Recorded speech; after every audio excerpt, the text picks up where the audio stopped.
This is Rajesh Kumar says, "Hi Ave, I'm Rajesh Kumar, a 3D artist passionate about modeling and bringing ideas to life in 3D. My focus is on creating clean, optimized assets that can work well in games and interactive media." Nice. I'm glad you mentioned interactive media, because games is not only like video games. There's also AR, VR, and all that stuff. There's a huge market for that kind of stuff, guys. Working towards getting into the game industry where I can keep learning and leveling up my skills while contributing to cool projects. Here's my portfolio for review. We'll love to hear your thoughts and feedback. Let's take a look. Nice. Okay. So I see a couple of cool ones, and I see a couple of, meh ones. And by meh, I mean that they're not as impressive. So for instance, this one. From a charisma perspective, it's okay. Like the meme, right? Like, I mean, it's all right, but it's not things special, right? Also, Metal Edgeware, we got our first Metal Edgeware counter here. We got the Metal Edgeware for the whole thing, and we need to clean that. This could potentially be rigged and animated. Okay, so this is very important, Rajesh. We do have the concept piece right here, and this is the thing that no one likes to do. We hate doing this. I hate doing this as well. It's something that we need to do, and it really puts us on the spot, right? So if I take your final render, this one right here, and I compare it to this render right here, what do I see, right? We all like this like activity when we were kids, like spot the differences. Well, what differences do I see? I see a lot of differences, actually, and this is like not ideal when we're copying a concept piece. What are the differences that I mainly see right here? I see a difference in proportions. So the head, right? The head of this character is way bigger than the body. And right now, this body is a lot closer in size with the head. There's a pose to it. There's a little bit of a movement here. And we don't see that movement over here. How many divisions do we have on the legs? 3. It's 1, 2, 3. You added 4. So that's a mistake, right? Look at the slope that we have there on the fingers. We don't have that right here. Look at the pipes that we're missing right here. We're missing another button. Like that pink sticker, it's missing right here.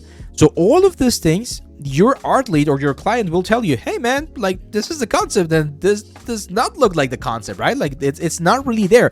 I know there's a couple of things that look similar to the concept, but there's a lot of things that we're missing. So we gotta be very careful when copying a concept to match it as closely as we can. Okay, my friend? So be very careful on that one. Now, this card, I do like. I think you did a good job on this one. This looks very, very interesting. Let's see if we have a concept first. I'm gonna go all the way down here.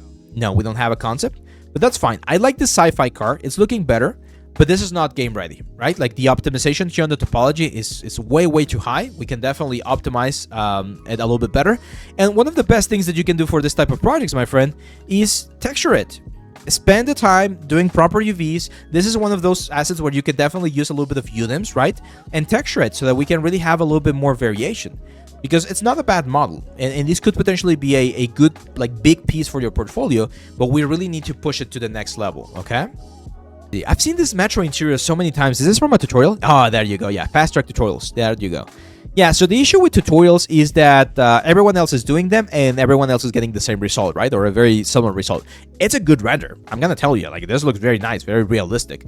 But my advice, whenever you're following a tutorial, guys, is follow the tutorial at first so that you can like understand and learn the tools, but then do a scene that's your own. Do a different type of like Metro. Do a different, like maybe, I don't know, like an old school one, or do like a futuristic one. That way you can use the exact same techniques, but you're doing something that's a lot different. Area 77. To create this environment, I use the assets from the modular sci-fi season to start modeling on real place. I've also injected my own assets. Okay, so if you've injected your own assets, one of the things that I want to see is what assets did you injected? Because I don't know.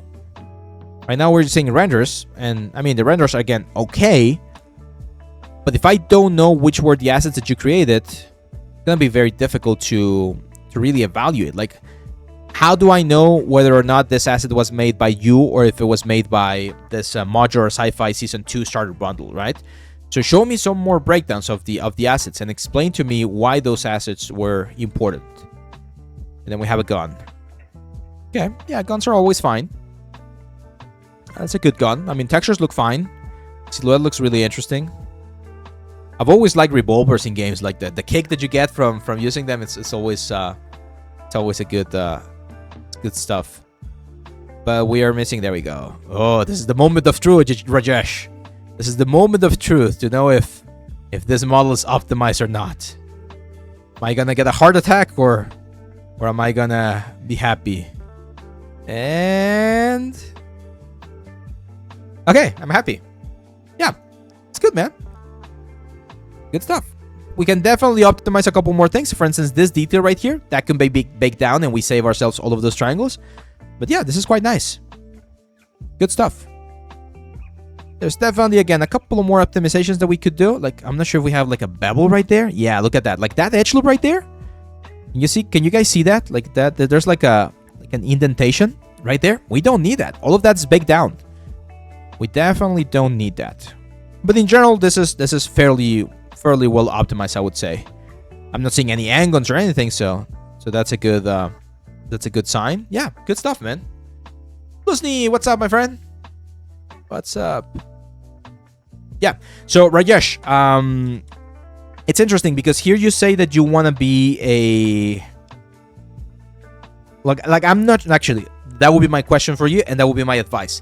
Figure out what you want to do in terms of art, in terms of 3D. Do you want to do environments or do you want to do props? From my initial impression, I would probably point you towards the props section. Like these guns again are really good. Even this robot is quite nice, to be honest. And I like the fact that you did the concept right there. Careful with the metal edgeware again. For anyone that's unaware of the metal edgeware meme that we have here on the channel, a very common mistake that people make is that when they're adding their textures, they'll add metal edgeware everywhere, and that's not something that you're gonna find commonly in the real world. You can see how much more interesting this can look if we eliminate a little bit of this metal edgeware and we just keep it on some areas. Okay. Again, following the cupcake principle that we talked about, we're going to have a primary area, our secondary area, or a tertiary area where we're going to have this type of detail. So some areas are going to be a little bit more heavy, some areas are going to be a little bit more soft, and in general, we're going to have, again, a little bit of a balance, right? So if we break this up a little bit right there, right, you can see how much more interesting this looks. Instead of having something that looks very like general and obvious, we break it down and we generate a little bit more of an interesting effect. Damage will never happen uniformly across surfaces. It's like a concept that we all need to keep in mind, okay?